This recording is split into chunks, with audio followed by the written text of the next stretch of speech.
తెలంగాణ ఉన్నత విద్యా సంస్థల సమైక్య కాంగ్రెస్ సర్కారుపై మరో ఉద్యమానికి సిద్ధమైంది. విద్యార్థుల సమస్యలు, కళాశాలల సమస్యలపై ప్రభుత్వం దాటవేత ధోరణిని అవలంబిస్తోందని చైర్మన్ రమేష్ బాబు ఫైర్ అయ్యారు. ఈ నెల 12వ తేదీలోపు 1000 కోట్ల బకాయిలు చెల్లించకుంటే ప్రభుత్వంతో తాడోపేడో తేల్చుకుంటామని హెచ్చరించారు. ప్రభుత్వం విద్యారంగాన్ని నిర్లక్ష్యం చేస్తోందని విమర్శించారు. విద్యారంగానికి ప్రభుత్వం ఇచ్చే పాత్ర శూన్యమని నిప్పులు చెరిగారు. తమ డిమాండ్లపై ప్రభుత్వం సానుకూలంగా స్పందించకుంటే ఆందోళనలు తీవ్రతరం చేస్తామని హెచ్చరించారు. గత 5 నెలల నుంచి మేము ఈ ప్రభుత్వంతో జరిగిన చర్చల సంప్రదింపుల ద్వారా మేము నేర్చుకున్నది ఏమి అని అంటే, ప్రభుత్వానికి విద్యారంగం అనేది లాస్ట్ ప్రియారిటీ అని చెప్పేసి మాకు అర్థమైంది. ఎన్ని డ్యూస్ ఉన్నాయి, ఎవరెవరికి ఎంత ఇవ్వాలి, ఏదనే దాంట్లో మేము ప్రభుత్వంతో డిస్కస్ చేసేటప్పటికీ వారి దగ్గర సరైన సమాధానం ఎప్పుడు కూడా లేదు. ఎప్పుడు కూడా వాళ్ళు దాటవేత ధోరణినే ప్రవర్తించారు. ఎప్పుడైనా కూడా మేము వెళ్ళి సీరియస్గా వెళ్తే మా దగ్గరికి సీఎం గారి ఆఫీస్ నుంచి కాంకరెన్స్ అనేది రాలేదు. సో సీఎం గారి ఆఫీస్ కనుక క్లారిటీ ఇస్తే మేమంతా మీ అమౌంట్ రిలీజ్ చేయడానికి గత 15 రోజుల నుంచి వెయిట్ చేస్తున్నామని చెప్పేసి విద్యారంగానికి ఇవ్వవలసినటువంటి డబ్బులు, విద్యార్థులకు ఇవ్వవలసినటువంటి డబ్బులను చాలా డిలే చేసుకుంటూ వచ్చారు. పట్టి విక్రమార్క గారు, డిప్యూటీ చీఫ్ మినిస్టర్ గారు పత్రిక మీ అందరి ముఖంగా ప్రామిస్ చేసి 21, 22 తారీఖు లోపల మేము 600 కోట్ల రూపాయలు ఇస్తామని, మిగతా 600 కోట్ల రూపాయలు దీపావళికి ఇస్తామని మీ అందరి ముఖంగా మాకు ప్రామిస్ చేశారు.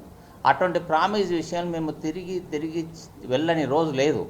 ఆఖరికి మమ్మల్ని కాబూలీ వాలా అని అన్నా కూడా మేము ఏది ఇన్సల్ట్ ఫీల్ కాకుండా మేము ప్రభుత్వానికి మేము ఒక ఒబీడియంట్గా ఉండాలి అని చెప్పేసి ఉద్దేశంతో డిప్యూటీ సీఎం ఆఫీస్ గారు కానీ, చీఫ్ సెక్రటరీ ఆఫీస్ గారు కానీ, ఫైనాన్స్ డిపార్ట్మెంట్ కానీ పోని రోజు లేదు.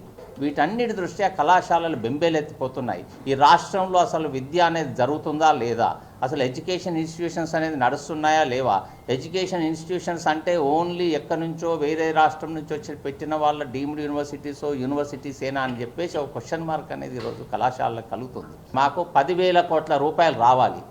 ఈరోజు ప్రభుత్వము 600 కోట్ల రూపాయలు ఇస్తుంది. 600 కోట్ల రూపాయలలో ప్రభుత్వం 200 కోట్లు ఇచ్చేసి మేము స్కాలర్షిప్ ఇచ్చినాము అని చెప్పేసి ఏదైతే చెప్తుందో అదంతా అబద్ధం.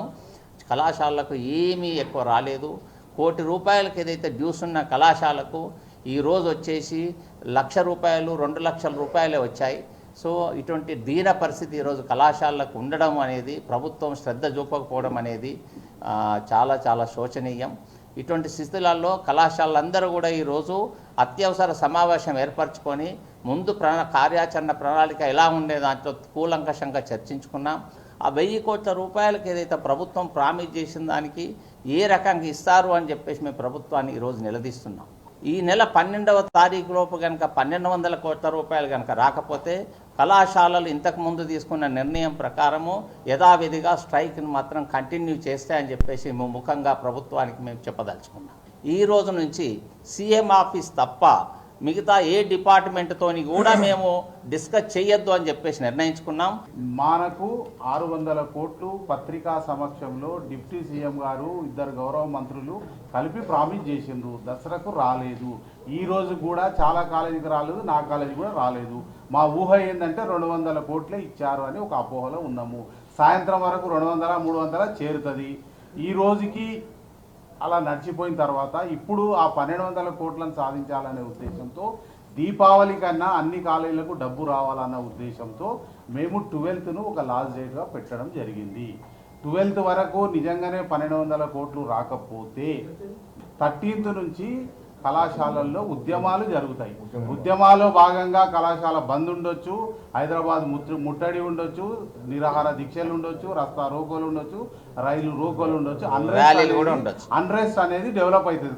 దయచేసి ఈ రోజు ఇచ్చిన అమౌంట్ చాలా తక్కువగా వచ్చినందుకు బాధతో స్వీకరిస్తూ, ఇంకా చాలా మందికి రాలేదు. ఆ మొత్తం 1,200 కోట్లు దీపావళి లోపల సాధించడంలోనే భాగంగా 13th నుంచి ఉద్యమ బాట పట్టబోతుంది.